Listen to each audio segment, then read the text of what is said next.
জয় নিতাই, জয় শ্রী রাধেশ্যাম। আমরা শ্রীমদ্ ভাগবত গীতার অষ্টাদশ অধ্যায় শ্রবণ করছিলাম। তো গতকাল আমরা 29 নম্বর শ্লোক অব্দি শ্রবণ করেছি। আসুন আজকে আমরা 30 নম্বর শ্লোক থেকে শ্রবণ করি। 29 নম্বর শ্লোকে বলেছিল সত্য, রজ, তম এই তিনটা গুণের কথা। তো বলেছিলাম যে আজকে আমরা তিনটা গুণের বিস্তারিত আলোচনা করব। আসুন 30 নম্বর শ্লোকে কি বলছে আমরা জানি। যে বুদ্ধি দ্বারা প্রবৃত্তি, নিবৃত্তি, কর্তব্য, অকর্তব্য, ভয়, অভয়, মুক্তি ও বন্ধন নির্ণয় করা যায় তাহা সাত্ত্বিক বুদ্ধি। তাহলে সাত্ত্বিক বুদ্ধি কি? প্রথম সাত্ত্বিক বুদ্ধির কথা বলছেন।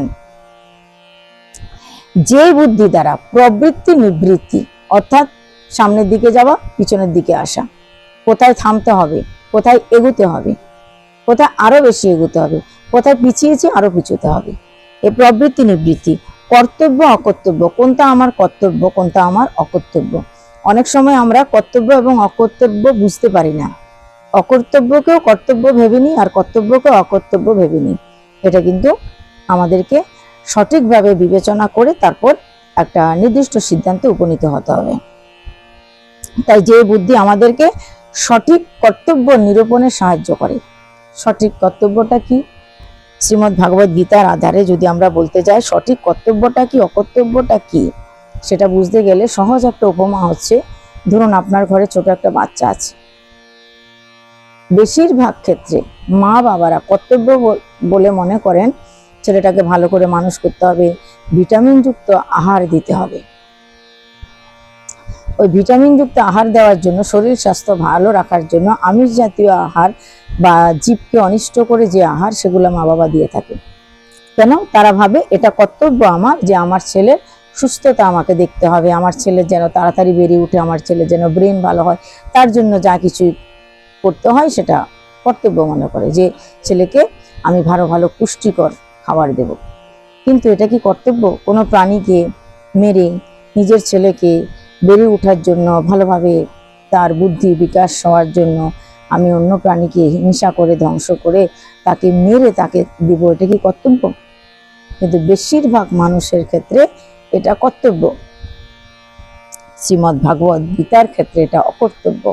তাহলে কি কর্তব্য? শ্রীমদ্ ভাগবত গীতার আধারে কর্তব্য হচ্ছে সেটা ভগবানের প্রসাদ তোমার বাচ্চার মুখে তুলে দাও, ভগবানের অধরামৃত তোমার সন্তানের মুখে তুলে দাও। বেড়ে ওঠার জন্য অবশ্য পুষ্টি সাধনের দরকার। সব থেকে পুষ্টি কিসে আছে? দুধ, গোমাতা দুগ্ধ পান করাও, পনির, ঘি, মাখন, কত রকমের আছে। ভগবান শ্রীকৃষ্ণ কি খেয়ে বড় হয়েছিলেন? মাখন আর মিশ্রি, রুটি, সবজি, এগুলো হচ্ছে আমাদের দেহের পুষ্টি বর্ধনকারী খাবার। এগুলো হচ্ছে আসল খাবার। একটা বাঘ একটা হাতির সঙ্গে তুলনা করুন তো। একটা বাঘ মাংস খায়, তার সঙ্গে যখন হাতির লড়াই হয়, কে জিতে? হাতি জিতে যায়, বাঘটা কিন্তু জিততে পারে না। কারণ একটা বাঘ বেশিক্ষণ ধরে লড়ার ক্ষমতা থাকে না, সে 5-10 মিনিট লড়ার পর হাঁপিয়ে পড়ে। কিন্তু একটা হাতি দীর্ঘক্ষণ লড়ে যেতে পারে। সে কি খায়? কলা গাছ খায়, কলা খায়, বা বিভিন্ন ধরনের শাকসবজি, ঘাস, লতা পাতা খেয়ে থাকে হাতি। তাই তার শক্তিটা, তার লড়ার ক্ষমতাটা দীর্ঘক্ষণ থাকে। আর একটা বাঘ আমিষাশী, সে মাংস খায়, তাই তার লড়ার ক্ষমতা বেশিক্ষণ থাকে না। গজেন্দ্র উপাখ্যানে আমরা ভাগবতে কি দেখতে পাই? একটা হাতি গজেন্দ্র, সে দীর্ঘক্ষণ কুমিরের সঙ্গে লড়াই করেই যাচ্ছে। যদ্যপি সে স্থলজ প্রাণী, জলজ প্রাণী নয়, আর কুমির হচ্ছে জলজ প্রাণী, জলে থাকে। তথাপি দুজনের মধ্যে যখন দীর্ঘ বছর ধরে, বছরের পর বছর যুদ্ধ হতে থাকলো, দীর্ঘ সময় ধরে গজেন্দ্র যুদ্ধ করেই গেছে সে কুমিরের সঙ্গে। এদিকে কুমির জলে থাকা প্রাণী, তার শক্তি তো জলে বাড়বেই। দ্বিতীয়ত গজেন্দ্রর পাটাকে আঁকড়ে ধরার ফলে, কামড়ে ধরার ফলে গজেন্দ্র পা থেকে যে রক্ত বেরোচ্ছিল, যে রুধির নিগ্রত হচ্ছিল, সেটা সে খেতে থাকলো, কাজেই তার শক্তি বাড়তে লাগলো। তথাপি গজেন্দ্র দেখুন দীর্ঘক্ষণ লড়ে গেছে, তারপর সে ভগবানের আশ্রয়ে গেছে। তো এখানে আমরা মানুষরা কর্তব্য এবং অকর্তব্য সম্পর্কে বুঝতে পারি না, ধারণাটা উল্টো হয়ে যায় আমাদের। তা আমাদের বুঝতে হবে কোনটা কর্তব্য, কোনটা অকর্তব্য, আমার সন্তানকে কি দেওয়া উচিত, কি দেওয়া উচিত নয়, কোনটা সৎ, কোনটা অসৎ, এটা বুঝতে হবে। ভয় অভয়, ভয় অভয়, কোনটাকে ভয় পাবো আর কোনটাকে ভয় পাবো না। সৎ পথে থাকতে ভয় পাবো না, অসৎ রাস্তায় চলতে গেলেই ভয় পাবো। এই ভয় এবং অভয় সম্পর্কে বুঝতে হবে। সেই বুদ্ধি দ্বারা, যে বুদ্ধি আমাদেরকে কৃপা করে এগুলার সঠিক তত্ত্ব বুঝাবেন। মুক্তি ও বন্ধন নির্ণয় করা, কোনটা আমার মুক্তির কারণ, কোনটা আমার বন্ধনের কারণ। সংসারের আসক্তিতে আষ্টেপৃষ্টে জড়িয়ে থাকার নাম হচ্ছে বন্ধন। আর মুক্তি, ভাগবত কথা শুনতে ভালো লাগে, হরিনাম শুনতে ভালো লাগে, কাম, ক্রোধ, লোভ, মোহ, মদ, মাৎসর্য, এগুলোকে নিজের আয়ত্তে আনতে হবে। নিজের আয়ত্তে এনে জীবন পরিচালনা করতে পারলে আমরা বন্ধন মুক্ত হতে পারবো। তাই মুক্তির পথে আমরা অগ্রসর হতে পারি তখনই যখন গুরু কৃপা হয়। গুরুদেবের আশ্রয় নিয়ে ভগবানের পথে চলতে হবে, অগ্রসর হতে হবে সৎভাবে।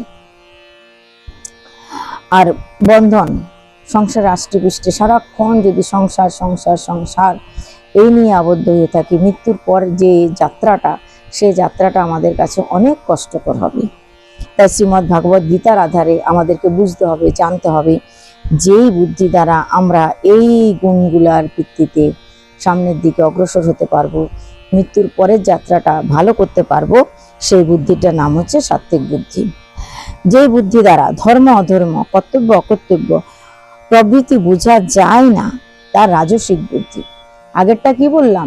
সাত্ত্বিক বুদ্ধি, কর্তব্য অকর্তব্য সবকিছু বোঝা যায়, ভালো মন্দ বোঝা যায় যে বুদ্ধি দ্বারা, সেটা সাত্ত্বিক বুদ্ধি।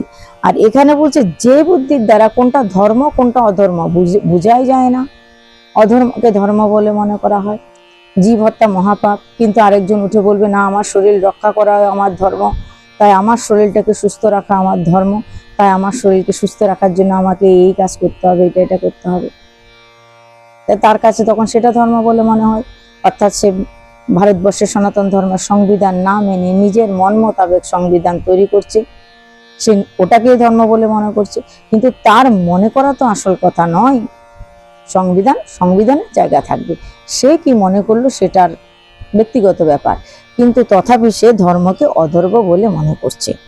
তাই বলছে ধর্ম অধর্ম, কর্তব্য অকর্তব্য, একটু আগে বুঝালাম কোনটা কর্তব্য কোনটা অকর্তব্য প্রভৃতি বোঝা যায় না, যে যার মাধ্যমে, যে বুদ্ধি দ্বারা বোঝা যায় না, সেটা রাজসিক বুদ্ধি।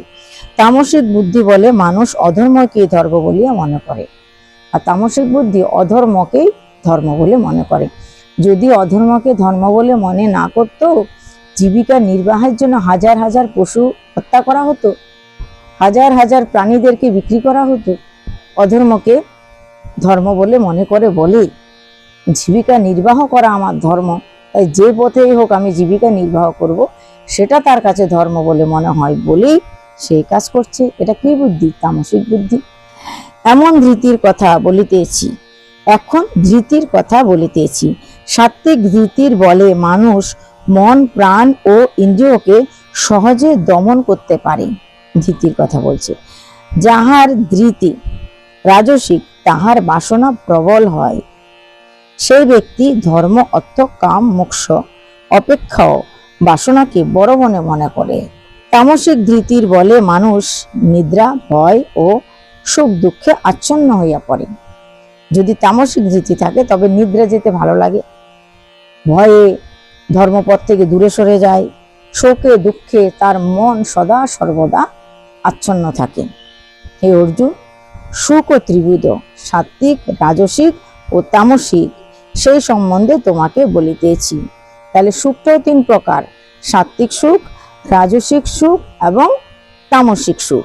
সাত্ত্বিক সুখে আনন্দ জাগে, যেরকম হরিভজনে আমরা বসলে কত আনন্দ হয়, ভাগবত পাঠ শ্রবণ করতে করতে কত আনন্দ হয় মনে, তাই সেটা হচ্ছে সাত্ত্বিক সুখ বা সাত্ত্বিক আনন্দ। সমস্ত দুঃখ দূরে যায় এবং পরিণাম সুখের হয়। জাগতিক জগতে যখন যে কর্মের দ্বারা আমরা তখন সুখ অনুভব করি, পরবর্তীতে সুখ অনুভব করি, এমনকি 1 বছর পরেও সুখ অনুভব করি, 2 বছর পরেও সুখ অনুভব করি, এবং মৃত্যুর পরবর্তীতে আমরা সুখ অনুভব করি, শান্তি পাই, সুখ পাবো সেই কর্মের দ্বারা, সেই কর্মটা হচ্ছে সাত্ত্বিক সুখের কারণ বা সাত্ত্বিক সুখের কর্ম। একদম সোজা কথায় ভগবানের ভজন, ভগবানের ভজন করো, ভগবানের পূজা অর্চনা করো, হরিনাম শ্রবণ করো, কীর্তন করো, তাতে সুখ হবে। ইহকালে সুখ হবে, পরকালেও সুখ হবে। তাই যে সুখটা ইহকাল পরকাল দুকুলে আনন্দ দেয়, অর্থাৎ বর্তমানেও সুখের, পরিণাম ফলও সুখের, সেটাকেই বলছে সাত্ত্বিক সুখ। রাজসিক সুখ ইন্দ্রিয় হইতে জন্মে, ইহা প্রথমে খুব আনন্দের, কিন্তু পরিণাম ফল দুঃখকর। রাজসিক সুখ হতো আপাতত দৃষ্টিতে খুব আরামে আছি, সুখে আছি, স্বাচ্ছন্দ্যে আছি, খুব আরামে এসে আছি, ভগবানের ভজন সাধন না করে খাচ্ছি, যাচ্ছি, ঘুমাচ্ছি, কেবল পরিবারের পোষণ করছি, তাই সবাইকে নিয়ে ভগবত কৃপায় আনন্দে আছি, কিন্তু ভগবানের ভজন সাধন কিছু করছি না, অর্থাৎ পরবর্তীতে কি হবে সেটা নিয়ে ভাবছি না। বর্তমানে যা হচ্ছে তা নিয়ে মেতে আছে আনন্দে, তাই সেটা বর্তমান আনন্দদায়ক হলেও পরিণাম ফল দুঃখের কারণ। কারণ ভগবানের জন্য কিছু করছি না, দান দক্ষিণাও কিছু করছি না, পরের উপকার করছি না, ভালো মন্দ হয়তো লোন করে করে ভালো মন্দ খেয়ে যাচ্ছে, কিন্তু এক সময় যাদের কাছে লোন করেছে তারা চাইতে আসবে, আমার টাকা দাও, তখন দিতে পারবে না, পরিণাম ফল কি হবে? দুঃখের হবে। সে ভাবছে এখন তো ধার করে করে খেয়ে নি, ভালো মন্দ 2-4 বছর পরে দেখা যাবে, 2-4 বছর পর দেখা গেল আর দেনা শোধ করতে পারছে না। যাদের থেকে ধার করে করে খেয়েছে তারা এসে প্রত্যেকদিন বাড়িতে হানা দিচ্ছে, আমার টাকা দাও, আমার টাকা দাও, তো তখন কি ভালো লাগবে? তাই আপাতত পরিস্থিতিতে যদি সুখকর মনে হয়, ধার করে করে খাওয়াকে খুব খেয়ে যাচ্ছি আরামে আনন্দে, পরিণাম ফল দুঃখের কারণ হবে। এক সময় তোমার কাছে সব দেনাদারেরা এসে হানা দেবে, আমার পয়সা দাও, আর যদি না দিতে পারো খুব উত্তম মধ্যম পড়বে, তাহলে পরিণাম ফল কি হবে? দুঃখকর হবে। তো রাজসিক যে সুখটা, ইন্দ্রিয়ের খেতে সুখ, ইন্দ্রিয় দেখতে সুখ, শুতে সুখ, সবকিছুতে সুখ অনুভব করছে, কিন্তু পরিণাম ফল দুঃখের কারণ হয় যে সুখটা, সেটা হচ্ছে রাজসিক সুখ। নিদ্রা আলস্য প্রমাদ হইতে যেই সুখ জন্মে তাহা তামসিক সুখ। নিদ্রা, আলস্য আর প্রমাদ, ভ্রান্ত ধারণা, অধিক সুখের কারণে অধিক নিদ্রা যায়, ভগবানের ভজন হয় না, নাম জপ করা হয় না, আলস্য প্রমাদ, এর কারণে হয়তোবা গৃহের কাজ সম্পন্ন হচ্ছে না ঠিকঠাক মতো, ঘরের আয়োন্নতি হচ্ছে না ঠিকঠাক মতো, ভগবানের ভজন হচ্ছে না ঠিকঠাক মতো। এই আলস্য, প্রমাদ আর নিদ্রার কারণে যে সুখ জন্মে তাহাকে তামসিক সুখ বলা হয়। ইহা সর্বদাই মানুষের মনকে আচ্ছন্ন করিয়া রাখে। তা মানুষের মনকে এটা কি করে বলে? আচ্ছন্ন করিয়া রাখে, ভালো মন্দ বিচার বিবেচনা করার ক্ষমতা তার লোক পেয়ে যায়। স্বভাবের গুণে ব্রাহ্মণ, ক্ষত্রিয়, বৈশ্য, শূদ্র এই 4ই জাতির কর্ম বিভাগ করা হয়েছে। মানুষের স্বভাব তো আলাদা আলাদা, প্রত্যেকের স্বভাব কি একই না, প্রত্যেকটা মানুষের স্বভাব আলাদা আলাদা। তাই বলছে স্বভাবের গুণে ব্রাহ্মণ, ক্ষত্রিয়, বৈশ্য, শূদ্র এই 4ই জাতির কর্ম বিভক্ত হইয়াছে।